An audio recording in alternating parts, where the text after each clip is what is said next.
ఇప్పుడు random blood sugar, semen analysis, diagnostic tests పై 50% discount, ఉచిత IUI మరియు IVF కన్సల్టేషన్, ఉచిత అల్ట్రాసౌండ్ స్కానింగ్ అందిస్తున్నారు. 49 అంటే సంతానం, 49 అంటే సంతోషం.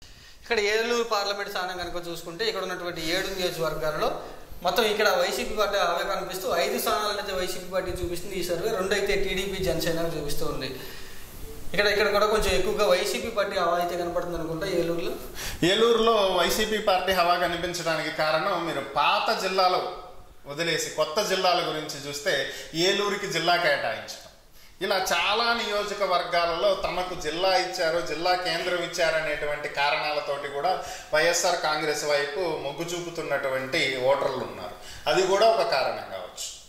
ఓకే, ఇప్పుడు అధికార వైసీపీ పార్టీ మొత్తంగా 113 స్థానాలు వస్తాయని ఈ సర్వే అయితే చెప్తూ ఉంది. చంద్రబాబు నాయుడు గారు అరెస్ట్ అంశం ఏమైనా ప్రభావం చూపించినట్టుగా ఏం చూపించలేదు, ఇక్కడేం పెద్దగా ప్రభావితం చూపించినట్లు ఏం కనిపించట్లేదు. మనం గతంలో కూడా చాలా సార్లు చెప్పుకున్నాం, చంద్రబాబు నాయుడు అరెస్ట్కి వచ్చే ఎన్నికలకి ఏ విధమైనటువంటి సంబంధం ఉండదు. ఎందుకంటే దానికి సంబంధించి ఎవరు కూడా మీరు గమనిస్తే ప్రపంచ దేశాల చుట్టుపక్కల రాష్ట్రాల్లో ధర్నాలు, హర్తాళ్ళు, ర్యాలీలు జరిగినాయి, కానీ ఏపీలో ఎవడన్నా బయటకు వచ్చి మాట్లాడాడా?